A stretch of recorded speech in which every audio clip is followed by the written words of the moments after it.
them that not only did it work, but better than anyone ever thought was possible. I like that. I would love to have known him. So let's now go to our question and answer part of the program. This question comes from Jonas, and Jonas is in Denmark. Jonas is asking, is the power of one real? Can one person really have that much influence on the whole? Jonas, yes, one person can have that much influence on the whole. It's the very kind of question I think I would have asked many years ago when I started in metaphysics, because it's a hard thing to grasp. But the short answer, again, is yes.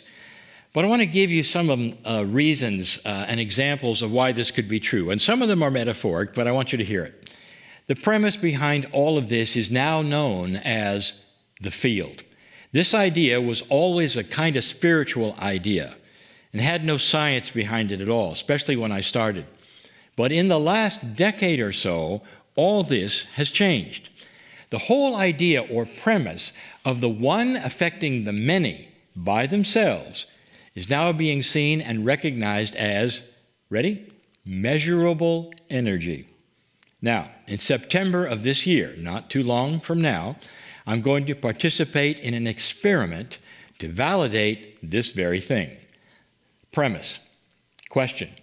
Can I sit in my studio in California and affect the health in patients in a hospital overseas? Even as I speak to you right now, this audience that I am streaming to, this entire program at this experiment is being set up. It's being seen as an energy experiment. Consider for a moment. Pretend you have a bathtub filled with clear, hot water, and you put a few drops of red food dye into it. Just a few drops.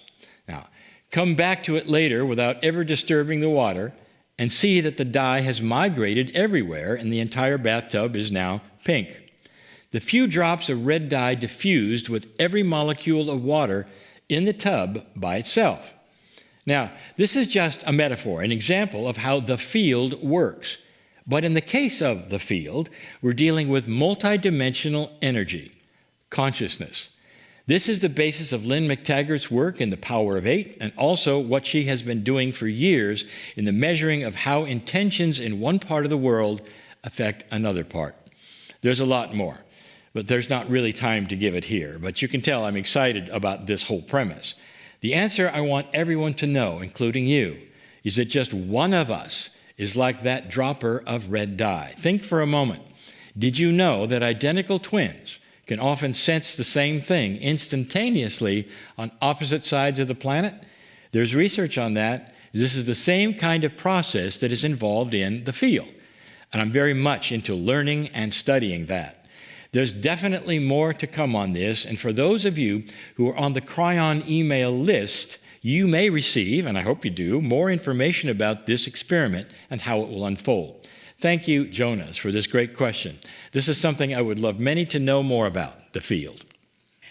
And now we're going to take another question. It's Bruce from Connecticut in the US, and Bruce is asking, do we send light into the grids automatically when we're being creative, when we're laughing and happy, when we're meditating and being quiet, or do we need intent to send light? That's a great question. It's great. And Bruce, the question is actually very related, as you probably can tell, to the last one.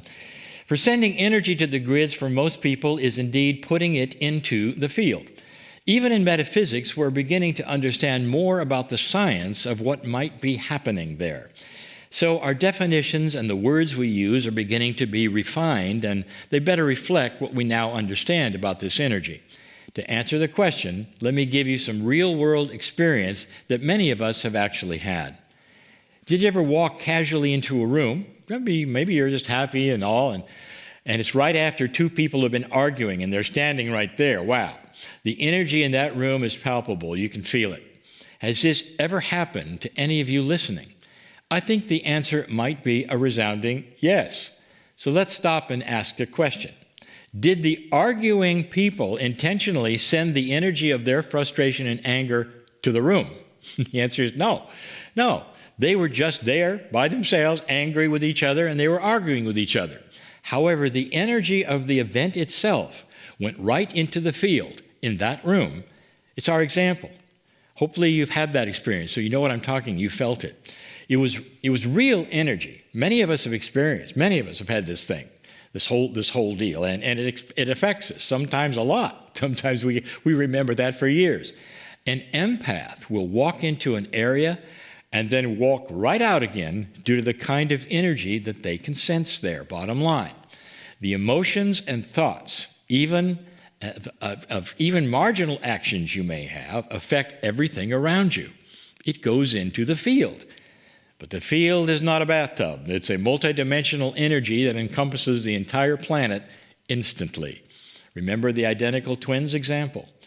Now, we can even measure it now with instruments. I love this part that science is beginning to play in all these things that used to be spiritual in a way that there was no proof. It was just there. We all knew it was. I love that part where science is able to make this, I would say, believable in a formerly intangible area. Remember, I've come from an engineering background, so as this becomes proven, I'm very excited. Kryon tells us that not all conscious energies are alike. You know that. But some are far more powerful than others. Now, the power of compassion and kindness, the realization of profound things, it can bring an entire audience to its knees. I've seen that.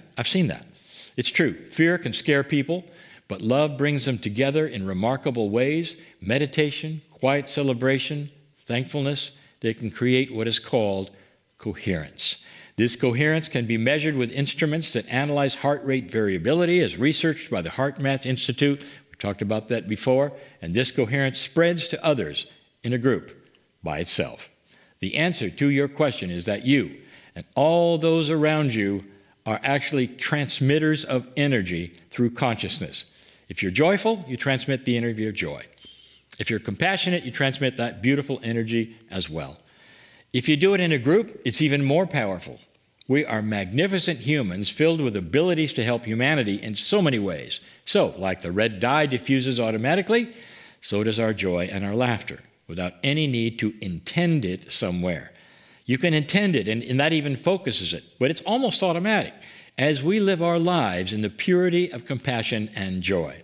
Bottom line, laughter and joy spreads. It's far more contagious than fear, and that has been seen and measured.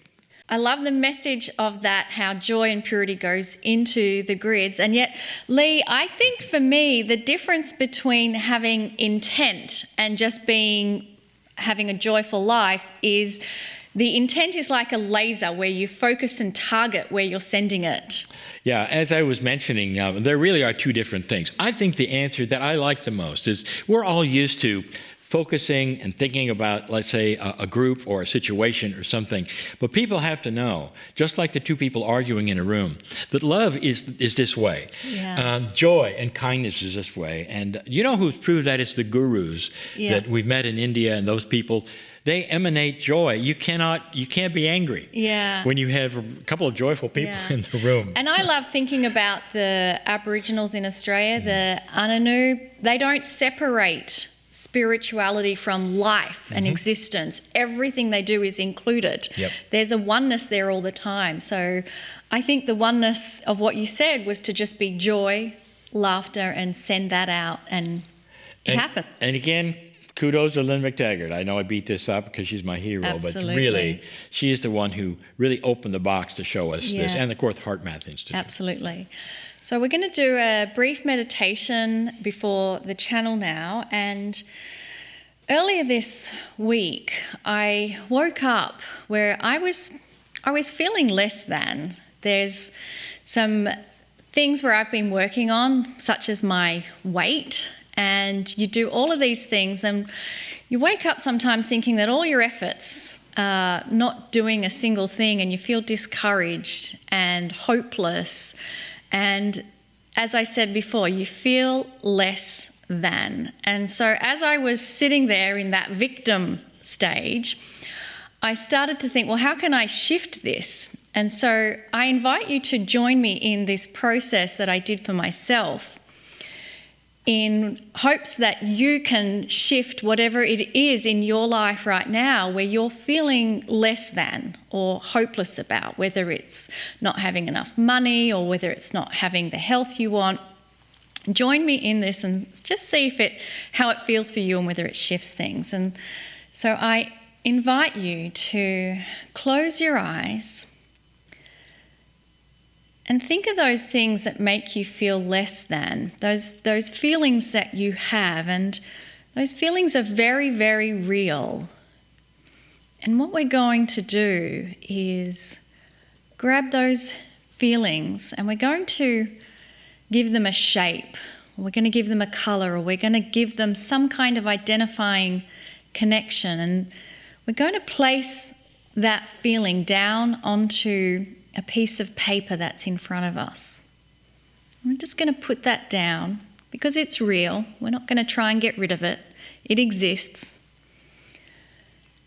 And then if there's another feeling that you feel, like a hopelessness feeling, we're going to give that a shape and a colour or a dimension and place that down into the paper as well. And just trust that your own innate wisdom knows the types of feelings that you want to release. And if there's any other feelings throughout our system that we want to release, we're going to just grab them all now and put them onto that piece of paper in front of us. And now what we're going to do is wrap up that piece of paper. We can even put a string around it and tie it up. And so now we have this package we've created of our very real feelings and emotions. And we're going to gently hold them up and release them to our entourage that's made up of our loving guides that are there to help us. We can release them to Kryon. We can release them